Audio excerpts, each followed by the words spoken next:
সুপ্রিয় শিক্ষার্থীরা, তোমরা কেমন আছো?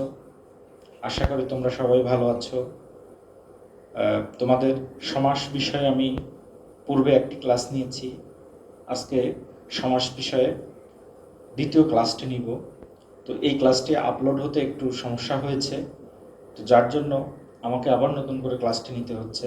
তো তোমরা এরপর তৃতীয় ক্লাসটি আবার দেখে নেবে। তো আজকে আমরা সমাসের দ্বিতীয় ক্লাসটি করব। তো এর আগে যারা নতুন এই ক্লাসটি করছো তারা আবার প্রথম যে ক্লাসটি সেটি করে আসবে, তাহলে তোমরা বুঝতে সুবিধা হবে। কারণ সমাস আমি পড়াচ্ছি অর্থের ভিত্তিতে, মানে অর্থের ভিত্তিতে সমাসকে কিভাবে আমরা শনাক্ত করতে পারি এটা কোন সমাস। তো সেজন্য অর্থের ভিত্তিতে যে চারটি ভাগ আছে, উভয় পদের অর্থের প্রাধান্য, পূর্ব পদের অর্থের প্রাধান্য, পরপদের অর্থের প্রাধান্য, আর কোনো পদের অর্থ না বুঝে ভিন্ন কোনো অর্থ বোঝায়। তো দ্বিতীয় ক্লাসে আজকে আমরা পড়াবো পরপদের অর্থের প্রাধান্য থাকে। তো পরপদের অর্থের প্রাধান্য থাকে এই তিনটি সমাসের: দ্বিগু, তৎপুরুষ, কর্মধারয়, যেটাকে আমরা সংক্ষেপে বলেছি দ্বিতক। দ্বিগু, তৎপুরুষ, কর্মধারয়। তো প্রশ্ন হতে পারে, তাহলে আমরা আলাদা আলাদা করব কিভাবে? তিনটাতে যেহেতু পরপদের অর্থের প্রাধান্য থাকে, তাহলে আমরা আলাদা করব কিভাবে? তো আমরা যদি এখানে দেখি, উদাহরণ দেখি, তো দ্বিগুর কি? দ্বিগু সবসময়ই সংখ্যাবাচক সমাহার বা মিলন বোঝায়। দ্বিগুতে সংখ্যাবাচক সমাহার বা মিলন থাকে দ্বিগুতে। তৎপুরুষে কি হয়? বিভক্তির লোপ। আমরা মোটা দাগে বলছি তৎপুরুষে হয় বিভক্তির লোপ। আর কর্মধারাটা সবসময় তুলনাবাচক। তো আমরা এখন একটু দেখি। সপ্তাহ, এটা হচ্ছে 7 দিনের যে সমষ্টি, মানে সপ্ত অহের, অহ মানে দিন, সপ্ত অহের সমাহার সপ্তাহ সেটা। আবার রাজপথ, পথের রাজা, তাহলে এর চলে যাচ্ছে পথ, এর পথের রাজা, সেজন্য এটা রাজপথ, এটা তৎপুরুষ সমাস। আর কর্মধারায় হচ্ছে নীল পদ্ম, তুলনাবাচক। তো পদ্মটা কিরকম? এটা নীল পদ্ম। মহানবী, মহান যে নবী, মহানবী। তাহলে কর্মধারা সবসময় কি হয়? তুলনাবাচক বোঝাচ্ছে। এটাকে আলোচনা আমরা ডিটেলস এখন করব। তাহলে আমরা দেখলাম পরপদের অর্থের প্রাধান্য থাকে দ্বিতক, সেই দ্বিতক দ্বিগু, তৎপুরুষ, কর্মধারায়। তো দ্বিগু, আবার বলছি, দ্বিগু সংখ্যাবাচক সমাহার বা মিলন, তৎপুরুষে বিভক্তির লোপ, কর্মধারায় তুলনাবাচক। তো আমরা এইভাবে কেন পড়ছি? যাতে করে আমরা ব্যাস বাক্য ছাড়াই আমরা এটা কোন সমাস সেটা নির্ধারণ করতে পারি। আমাদের উদ্দেশ্য হচ্ছে সেটি। এভাবে পড়তে একটু কষ্ট, কিন্তু একবার বুঝে ফেললে দেখা যাবে যে সমাস খুবই সহজ হয়ে গেছে। তো তাহলে এখন আমরা মুছে দিচ্ছি, প্রথমেই আলোচনা করব দ্বিগু সমাস নিয়ে।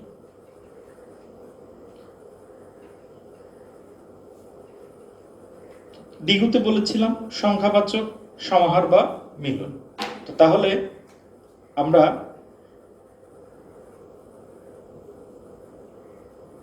শতাব্দী শব্দটা লিখলাম, আর যেটা আগে লিখেছিলাম সেটা আবার লিখি।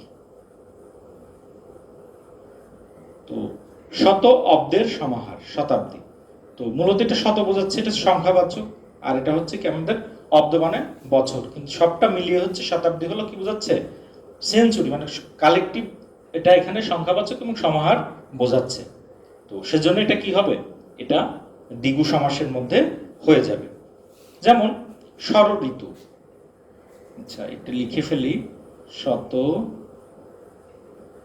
অব্দের সমাহার।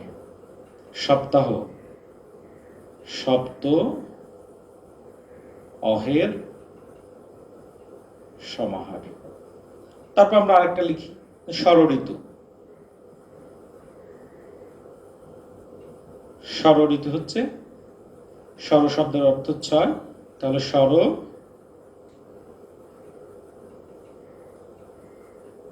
ঋতুর সমাহার। তো তার মানে আমরা বুঝলাম যে পূর্ব পদে এটার কি থাকে? অবশ্যই সংখ্যাবাচক যে বিশেষ্য শব্দ থাকে, এবং তারপরে যেটা থাকে সেটা বিশেষ্য। তো আমরা এভাবে না মনে রেখে আমরা মনে রাখবো এটা সংখ্যাবাচক এবং সবসময় সমাহার বা মিলন বোঝায়, এবং এটির পরপদের অর্থের প্রাধান্য থাকে। সেজন্য এটিকে বলা হয় হচ্ছে দ্বিগু সমাস। তো তাহলে এটা অনেক সহজ, কিন্তু আমরা আরেকটু এটার সাথে আরেকটা তুলনা করে দেখি।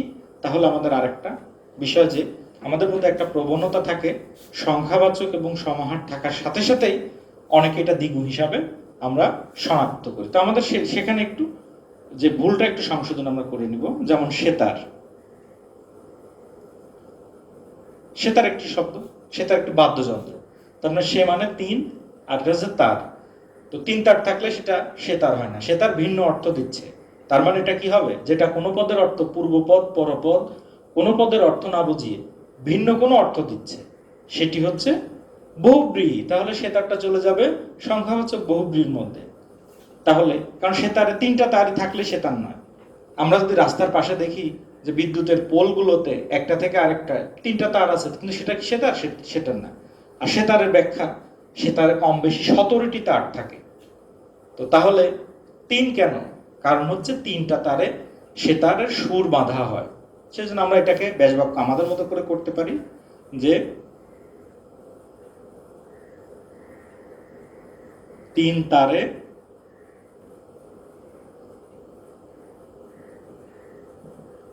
বাজনার যন্ত্র, অথবা এটা আমরা লিখতে পারি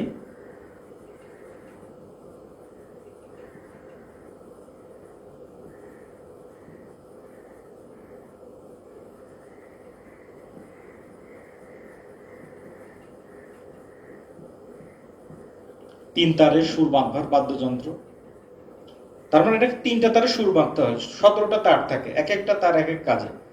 আচ্ছা, তো এটা সঙ্গীত শাস্ত্রের বিষয় আমরা মনে রাখি, সে তার মানে বাদ্যযন্ত্র, পূর্বপদ পরপদ কোনটির অর্থ না বুঝিয়ে ভিন্ন কোনো অর্থ বোঝাচ্ছে, এজন্য সেতারটা হবে বহুব্রীহি। আরেকটা দেখি, চৌকাঠ। তো চৌকাঠ কি? চৌকাঠ মানে চার, চৌ মানে চার, তাহলে চৌকাঠ আছে যার, সেটা কি চৌকাঠ হয়ে যাবে? কিন্তু আমরা কি জানি, আমরা জানি যে সবসময় চৌকাঠ মানে কি বোঝায়?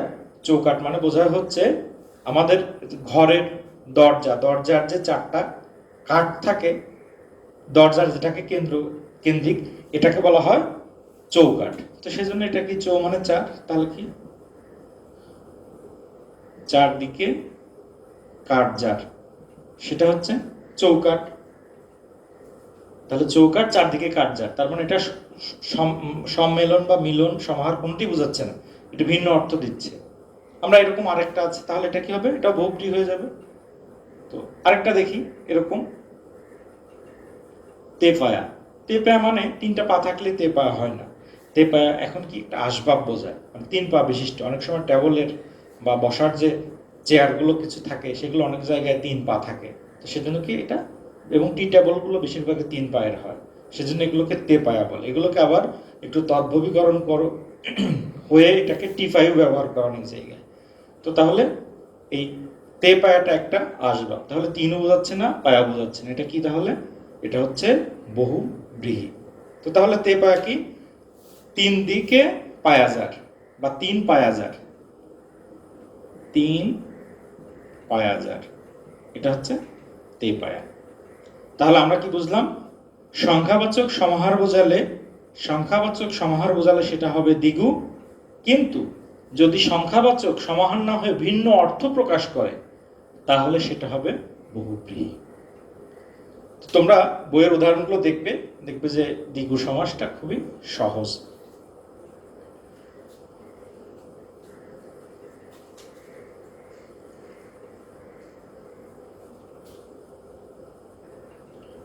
এখন আমরা তৎপুরুষ সমাস পড়ব। তো তৎপুরুষ সমাসের প্রথম কথাই হচ্ছে বিভক্তির লোপ পায়। বিভক্তির লোপ পায়, পূর্বপদে যে বিভক্তি থাকে সেই বিভক্তির লোপ পাবে তৎপুরুষ সমাসে। তো সেজন্য তৎপুরুষ সমাস আমাদের বিভক্তিগুলো আগে জেনে রাখতে হবে। তোমরা নবম দশম শ্রেণীতে কারক বিভক্তি পড়েছো, সেখানকার যে বিভক্তিগুলো সেগুলোই আমরা আবার পড়ব। এটা মনে রাখতে হবে। কেন মনে রাখতে হবে তার উদাহরণগুলো দেখবে।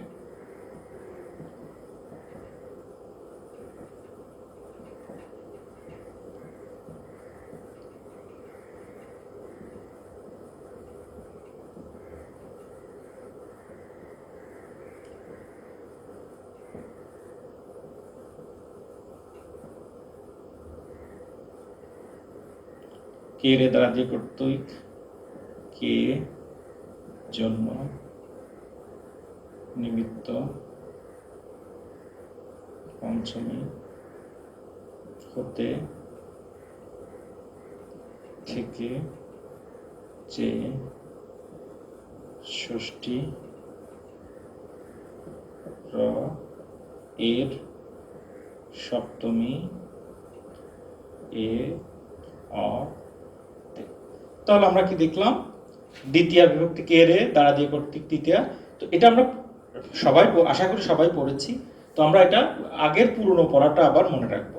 এটা মনে থাকলে, এই বিভক্তিটা মুখস্থ থাকলে তৎপুরুষ সমাসের 90% পড়াটা শেষ হয়ে যায়। সেজন্য এটা মুখস্থের কোনো বিকল্প নাই। তাহলে এটা আমরা কিভাবে মুখস্থ করব? এটা আমরা একটা একটা করে করব না। যাদের মুখস্থ আছে তাদের বিষয় তো আলাদা, কিন্তু যাদের মুখস্থ নেই তারা কিভাবে করতে হবে? এই আঙ্গুল গুনে গুনে আমরা করবো। কে রে দ্বারা দিয়ে কর্তৃক, কে জন্য নিমিত্ত, হতে থেকে চেয়ে, রয়ের এ অতে। তার মানে এগুলো আমরা একসাথে বলবো, একসাথে বলবো, একসাথে এরকম বললে, যেমন পথের রাজা, তাই এর চলে গেছে, এর কোথায় আছে? রয়ের, ষষ্ঠীতে। তার মানে আমাদের এইভাবে এটা বের করতে হবে। তবে ষষ্ঠী তৎপুরুষ, এটা খুবই ইম্পর্টেন্ট, এটা থাক। আমরা এখন উদাহরণে আসি। তো উদাহরণের ক্ষেত্রে প্রথমেই তাহলে তৎপুরুষ সমাস কাকে বলে? তৎপুরুষ সমাস হচ্ছে যে সমাসে পূর্বপদের বিভক্তি লোপ পাবে এবং পরপদের অর্থই প্রাধান্য পাবে, সেটা হচ্ছে কি? তৎপুরুষ সমাস। তো আমরা তৎপুরুষ সমাসের এখন উদাহরণগুলো লিখি।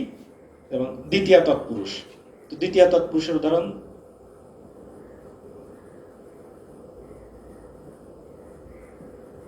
বই পড়া। তাহলে এটা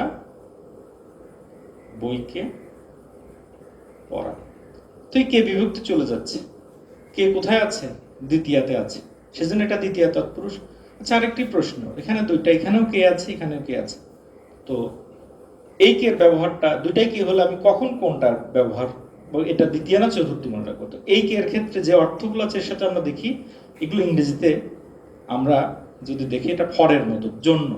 তো এখানে যেমন গুরুকে ভক্তি, গুরুকে ভক্তি, গুরু ভক্তি মানে গুরুর নিমিত্তে বা গুরুর জন্য ভক্তি।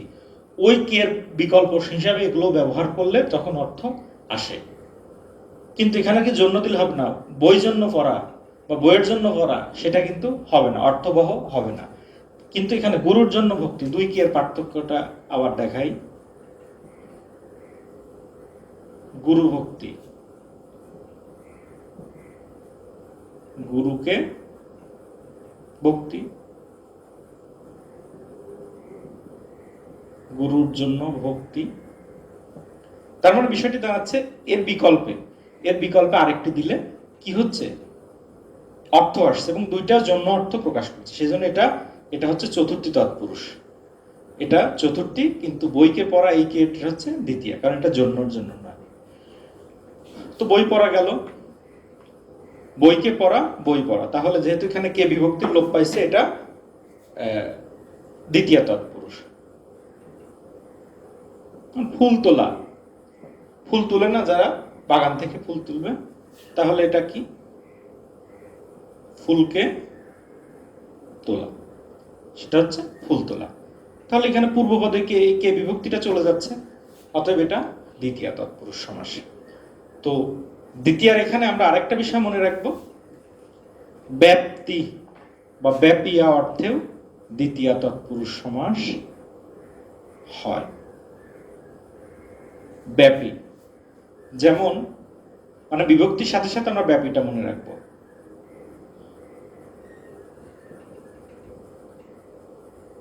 চিরকুমার, এটা কি? চিরকাল ব্যাপিয়া কুমার, চিরকুমার। তাহলে এটা ব্যাপ্তি অর্থে এটা কি? দ্বিতীয় তৎপুরুষ। এটা একটু মাঝে মধ্যে ঝামেলা করে, অনেকের ভুল হয়। তো আমরা মনে রাখবো ব্যাপী অর্থে বা ব্যাপিয়া অর্থে, ব্যাপী যেটাই আসুক, ব্যাপিয়া মানে বিস্তার, এই অর্থে এটা কি হবে? দ্বিতীয় তৎপুরুষ হবে। তারপর যেমন চিরস্থায়ী, চিরকাল ব্যাপিয়া স্থায়ী, চিরসুখ, চিরকাল ব্যাপিয়া সুখ, চিরসুখ। তার মানে ব্যাপিয়াটা দ্বিতীয় তৎপুরুষ সমাসে হবে।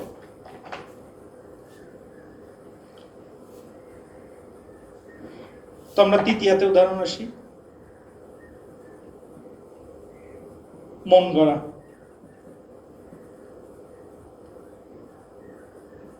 এটা মন দ্বারা গড়া অথবা মন দিয়ে গড়া। অনেকে বলে না মন গড়া কাহিনী মানে যে কাহিনীর কোনো ভিত্তি নাই, কিন্তু সেই কাহিনীটা সে কি করছে, নিজে নিজে তৈরি করেছে, তার মানে সে মন দিয়ে তৈরি করেছে। তাহলে এই দ্বারাটা চলে যাচ্ছে, এটা দ্বারাটা মূলত পূর্বপদের সাথে আছে, তাহলে মন গড়া মন দ্বারা গড়া, এটা কি তৃতীয় দ্বারা যাচ্ছে, এটা তৃতীয়া তৎপুরুষ, মন দ্বারা গড়া। তারপর হচ্ছে আমরা যদি মধুমাখা,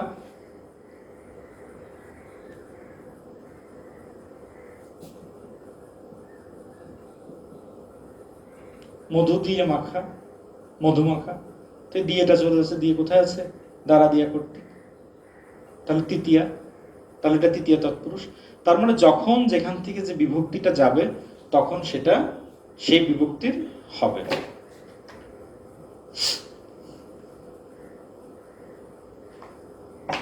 চতুর্থের উদাহরণ আমরা যদি দিই, অন্ন চিন্তা। এই অন্ন মানে খাবারের যে চিন্তা, তাহলে কি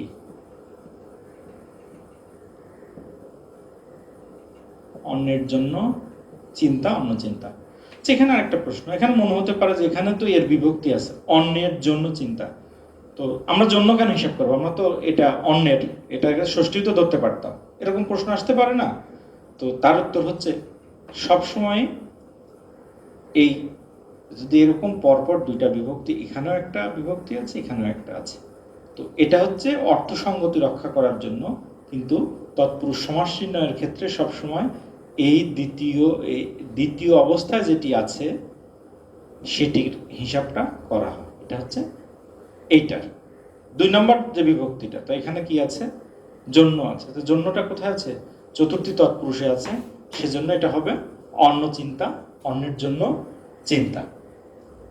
তারপরে এর সাথে আরেকটা আমরা রাখি,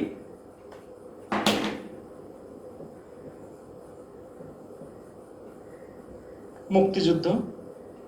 তাহলে কি মুক্তির জন্য যুদ্ধ, তার জন্য কি, তাহলে এটা চতুর্থী তৎপুরুষ, কে জন্য নিমিত্ত। বোঝা গেছে বিষয়টি?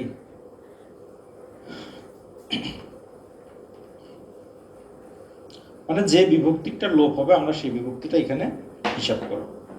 পঞ্চমী, পঞ্চমী হতে থেকে চেয়ে যেটা, বিলাত ফেরত, মানে বিলাত মানে ইংল্যান্ডকে বিলাত বলা হয়, তো এখন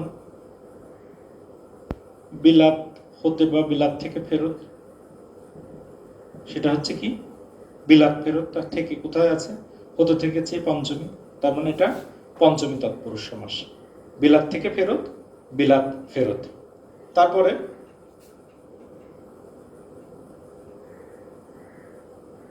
জন্মান্ধ, জন্মান্ধ মানে কি, যে জন্ম থেকেই অন্ধ, তাহলে জন্ম থেকে অন্ধ, সেটা হয় জন্মান্ধ, তো থেকে কোথা থেকে যাচ্ছে, পঞ্চমী থেকে, কোথা থেকে, অতএব এটা পঞ্চমী তৎপুরুষ।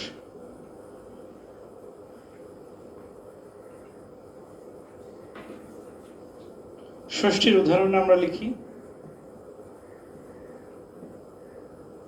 রাজপুত্র, তাহলে এটা হবে কি রাজার পুত্র, রাজপুত্র। এই রাজার রয়ের ষষ্ঠী যাচ্ছে।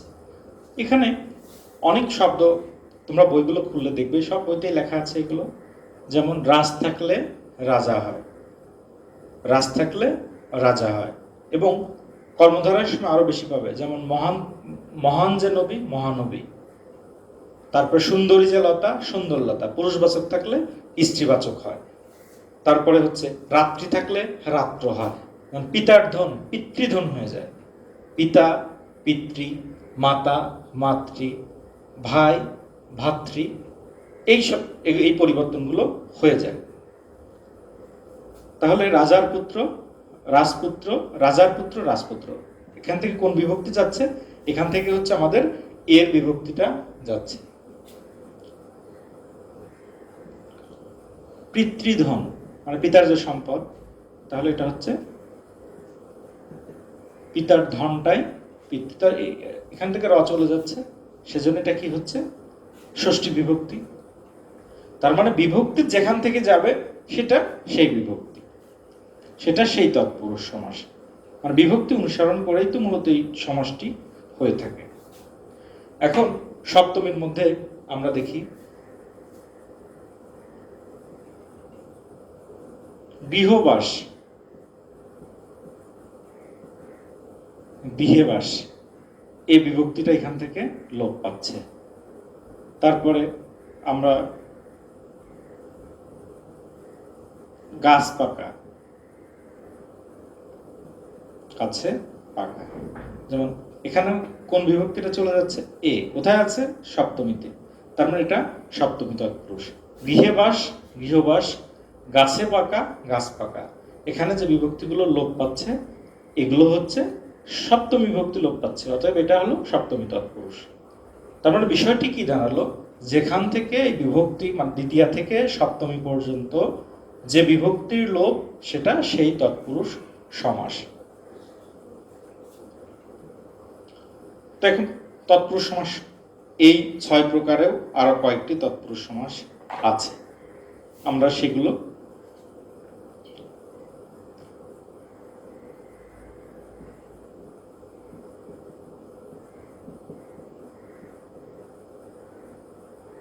একটা আছে উপপদ তৎপুরুষ সমাস।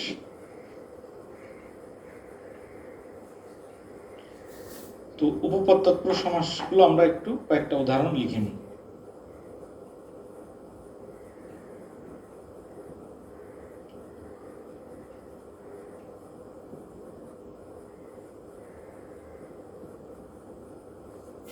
তো উপপদ তৎপুরুষ সমাসের সংজ্ঞাটা কি বলা আছে? উপপদ তৎপুরুষ সমাসের সংজ্ঞায় বলা আছে মানে যে পদের পূর্ববর্তী ক্রিয়ামূলের সাথে, আর বইতে বলা আছে পূর্ব পদে কৃদন্ত পদের সাথে যে সমাস হয়। তো কৃদন্ত পদ আমরা মনে রাখবো না, আমরা মনে রাখবো সবসময় যে দেখবো যে পরপদটা সবসময় কি হয়, সবসময় হচ্ছে এটার গঠনটা হচ্ছে কৃত প্রত্যয়ের মতো, মানে যেখান থেকে ধাতুর মতো যেখান থেকে ক্রিয়াপদ গঠন করা যেতে পারে।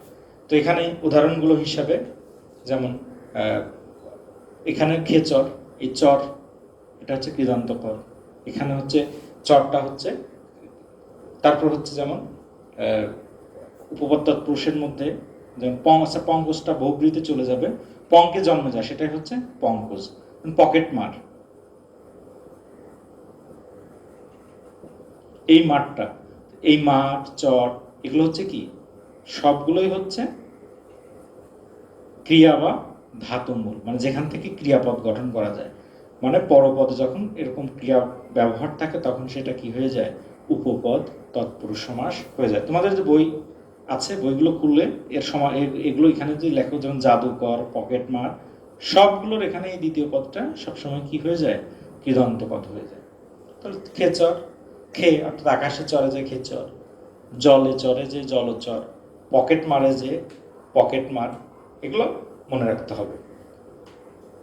পথ হারা, পথ হারিয়েছে যে আরেকটা পথ হারা, তো পথ হারিয়েছে যে পথ হারা, তাহলে এই পথহারাটা কি মানে পথহারা মূলত পথ হারা একসাথে হয়ে গেলে সমাসবদ্ধ শব্দ, সেই জন্য হয় পথহারা। তো এই হারাটা কি কৃদন্ত পদ, মানে এখান থেকে কৃত প্রত্যয়ের মতো গঠন, এখান থেকে ক্রিয়াপদ গঠন করা যায়, তো সেজন্য এটা হচ্ছে উপপদ তৎপুরুষ সমাস।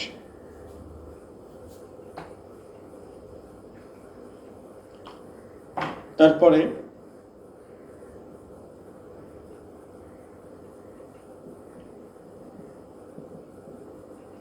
এই নয় তৎপুরুষ সমাস, যেটা উচ্চারণটা হচ্ছে নয় তৎপুরুষ সমাস হচ্ছে সবসময় পূর্ব পদে না সূচক যে মানে নেতিবাচক অর্থ প্রকাশে যে অব্যয় শব্দ না, নেই এগুলো ব্যবহৃত হয়। এটাকে বলা আছে কি না সূচক অব্যয়। না সূচক অব্যয় কোনগুলো? এই ন, নাই, নেই, এগুলো এই না সূচক অব্যয়গুলো যেখানে থাকে, যেমন অজানা, তো এটা কি নজানা, নজানাটা অজানা অথবা নাই জানা একই কথা, অজানা, নজানা, অচেনা, তো এখানে অচেনা মানে চেনা নয় যেটা আর কি নচেনা, সেটা হচ্ছে কি অচেনা হয়ে যাচ্ছে।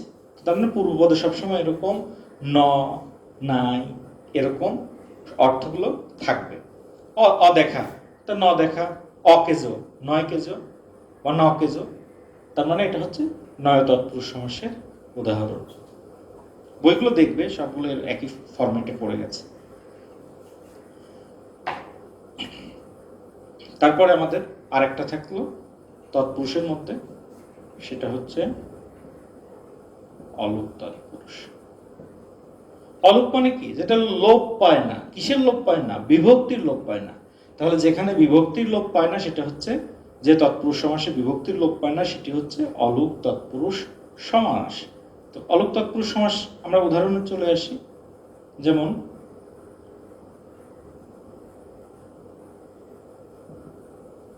খেলার মাঠ, এটার ব্যাস বাক্য খেলার মাঠ, তাহলে এটা অলুক তৎপুরুষ সমাস। কিন্তু কেউ যদি এটাকে বলে যে না, এটাকে ব্যাস বাক্য আমি এইভাবে লিখবো, খেলার জন্য মাঠ, তাহলে কি হবে? এটা কিন্তু অলুক তৎপুরুষ। এটা এই ব্যাস বাক্যের জন্য এটা কি? অলুক তৎপুরুষের উদাহরণ।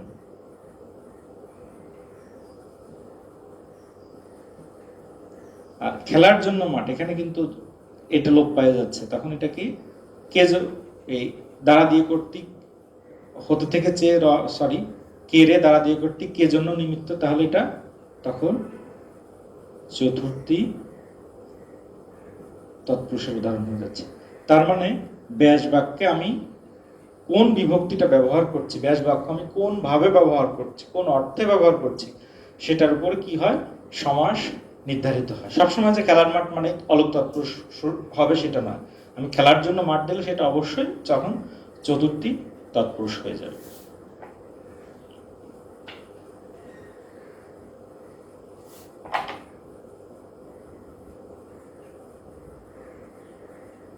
ঘিয়ে ভাজা,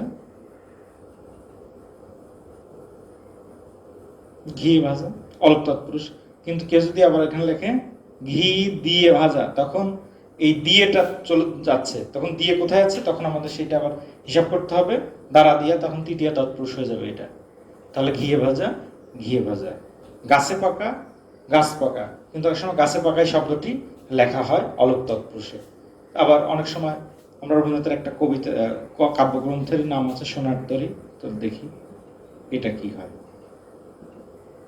এটা কি তাহলে? এটা সোনার তরী, এই এরটা রয়ে যাচ্ছে। যদি এটা লোপ পেত, লোপ পেলে হতো এটা ষষ্ঠী তৎপুরুষ, যেহেতু লোপ পাচ্ছে না অতএব এটা অলুক তৎপুরুষ।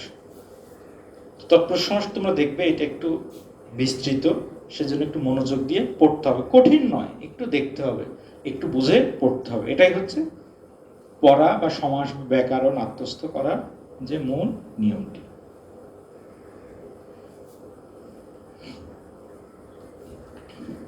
এখন এখন আমরা পড়ব হচ্ছে আমাদের এই শেষ, যেটি আজকের ক্লাসের শেষ, কর্মধারয় সমাস। তো কর্মধারয় হচ্ছে তুলনাবাচক। কর্মধারয় সবসময় তুলনাবাচক হয় এবং পরপদের অর্থের প্রাধান্য থাকে।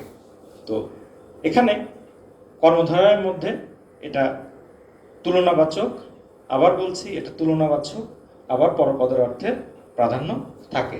এখানে এমনিতে বইয়ে বলা আছে বিশেষ্য পদের সঙ্গে বিশেষণ পদের যে সমাস হয়, এটা আবার বইতে উদাহরণ হিসাবে দেখবে বিশেষ্যের সাথে বিশেষ্য, বিশেষের সাথে বিশেষণ। তো আমরা অত জটিলতায় না গিয়ে আমরা মনে রাখবো এটা কিভাবে গঠিত হচ্ছে, তুলনাবাচক এবং পরপদের অর্থের প্রাধান্য কিভাবে থাকে। যেমন তোমাদের আগেই লিখেছিলাম নীল পদ্ম, তো এটা পদ্ম, এটা নীল পদ্ম না লাল পদ্ম, এটার বিশেষণ হচ্ছে এটা। তো এটা হচ্ছে তুলনাবাচক, দেখে আমরা বুঝতে পারছি, সেজন্য এটা কি হবে? নীল যে পদ্ম, নীল পদ্ম, নীল যে পদ্ম। মহানবী, নবী বানান তো এখন আবার রসইকার দিয়ে দিছে, তাহলে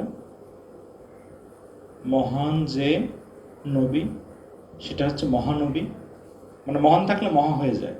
তো তাহলে এটা তুলনাবাচক, সে মহানবী, এই মহাটাকে তুলনাবাচকের জন্য আসছে, সেজন্য এটা মহানবী হচ্ছে। আবার দেখো নবপল্লব, পল্লব শব্দের অর্থ হচ্ছে পাতা, গাছের পাতা। তো নব যে মানে নতুন পাতা, নবপল্লব, নব মানে নতুন পাতা, তো এটা নব যে পল্লব সেটা হচ্ছে নবপল্লব। এগুলো হচ্ছে সব সাধারণ কর্মধারের উদাহরণ, সাধারণ কর্মধারা, সাধারণ কর্মধারের যে উদাহরণটা।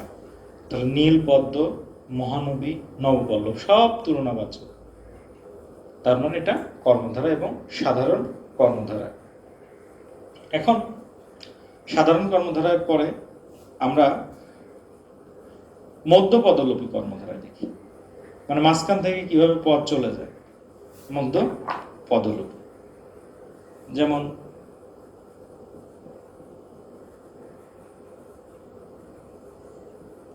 মধ্য পদলোপী কর্মধারা, যেমন ঘর জামাই, এটা হচ্ছে কি ঘরে আশ্রিত জামাই। এই যে আশ্রিতটা মাঝখান থেকে চলে যাচ্ছে, ঘরে আশ্রিত জামাই, ঘর জামাই।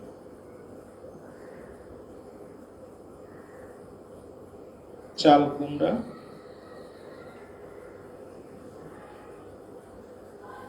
চালে জন্মানো,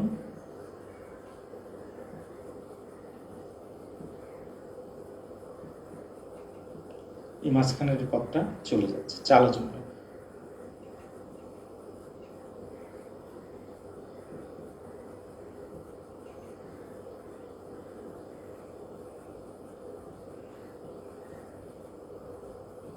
পলান্ন, পল মানে মাংস, মানে যে খাবারে মাংস মিশ্রিত, তার মানে পল মিশ্রিত, এই মিশ্রিতটা চলে যাচ্ছে, তার মানে এটা হচ্ছে মধ্য পদলোপী কর্মধারয়ের উদাহরণ, যে মাঝখান থেকে যে পদগুলো চলে যাবে। কিন্তু আমরা দেখি এগুলো কিন্তু তুলনাবাচক, কিন্তু মূল জায়গায় আসি। ঘর জামাই, চাল কুমড়া, আসে মাঠের কুমড়া না চাল কুমড়া, তো ঘর জামাই, পলান্ন, তো এগুলো হচ্ছে কিসের উদাহরণ? মধ্য পদলোপী কর্মধারয়ের উদাহরণ। বই দেখবে এবং প্রত্যেকটা উদাহরণ বইয়ের মানে তোমরা খুঁটে খুঁটে পড়বে, কোন প্রশ্ন হলে তোমরা যখন এই ভিডিওর যে কমেন্টস বক্স সেকশন আছে, কমেন্ট সেকশনে একটার কমেন্ট করবে এবং তখন আমি সাধ্যমতো উত্তর দেওয়ার চেষ্টা করব। এখন উপমান আর উপমিত,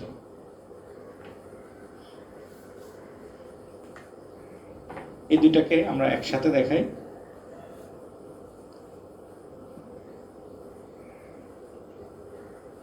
উপমান,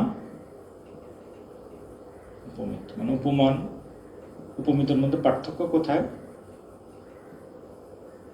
একটা বিষয় দিয়ে আমরা মনে রাখবো, সাধারণ ধর্ম থাকে, তার মানে উপমানে সাধারণ ধর্মটা থাকবে, উপমিততে কি সাধারণ ধর্ম থাকে না, থাকে না। সাধারণ ধর্ম কল্পনা করে নিতে হয়, কখনোই এর সাধারণ ধর্ম থাকবে না, এই সাধারণ ধর্মটা কল্পনা করে নিতে হয়। তো আমরা উদাহরণে আসি, যেমন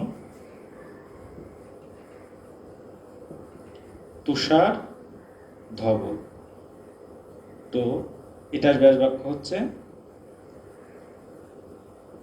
তুষারের ন্যায় ধবল। তো এই দুইটার মধ্যে সাধারণ ধর্ম আছে, সেটা কি? তাদের যে বর্ণ, তাদের বর্ণটা হচ্ছে এখানে সাধারণ ধর্ম, তাদের যে সাদা বর্ণ। এখন আমরা যদি এখানে লিখি যে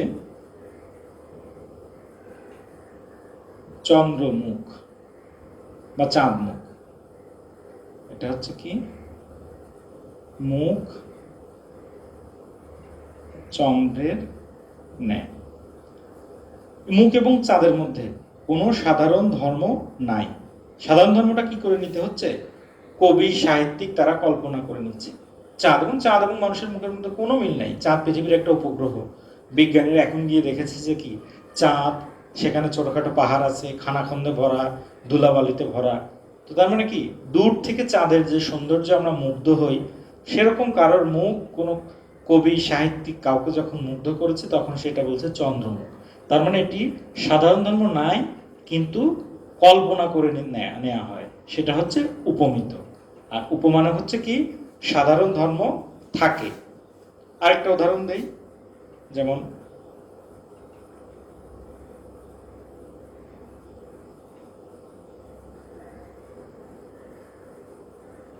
কুসুম কমল, এদের মাঝখানে কি মানে ফুল তো খুব শক্ত হয় না, খুব সফট, খুব কোমল হয়।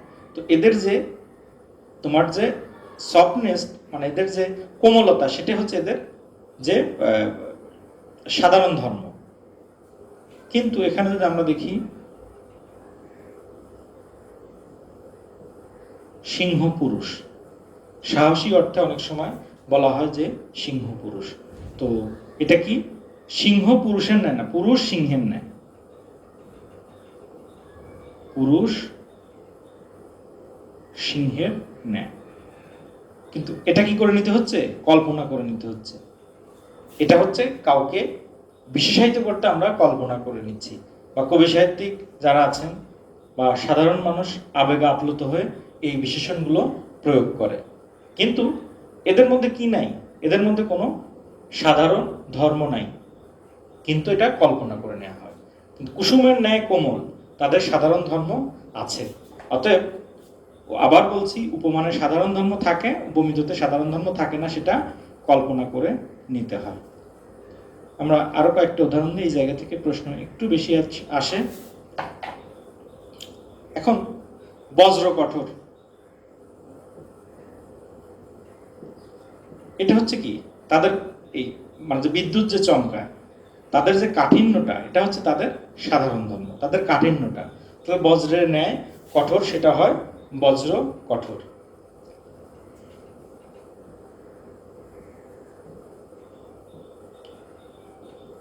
পদ্ম আঁখি, তো পদ্ম ফুল এবং চোখের মধ্যে কোনো মিল নাই, কিন্তু কবি বা সাহিত্যিক যখন এটাকে কল্পনা করে নিচ্ছে তখন এটা তিনি বলছে পদ্ম আঁখি। তো এটা কি ব্যাস বাক্য, পদ্মের ন্যায় আঁখি বা আঁখি পদ্মের ন্যায়, একই কথা। তো সেজন্য ন্যায় মাঝখানে বা ন্যায় শেষে আসলে উপমিত হবে বা উপমান হবে, এই ন্যায় কেন্দ্রিক এটা মনে রাখার কোনো প্রয়োজন নাই। মনে রাখতে হবে সাধারণ ধর্ম আছে নাকি সাধারণ ধর্ম কল্পনা করে নিতে হয়, আমাদের বিষয়টি হচ্ছে এটি। তো আশা করি আর সমস্যা হবে না। এখন আর একটি আছে কর্মধারয় সমাসের মধ্যে, সেটি হচ্ছে রূপক।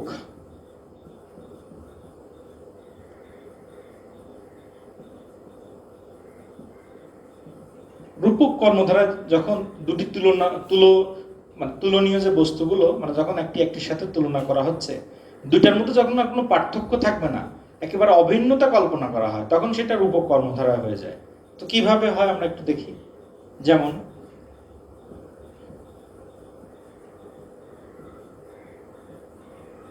বিষাদ সিন্ধু, বিষাদ মানে দুঃখ, সিন্ধু মানে সাগর। যেমন কেউ যখন তার প্রিয়জনকে হারায়, তার যে প্রিয়জনকে হারানোর যে বেদনাটা, এই বেদনার তো কোনো শেষ নাই।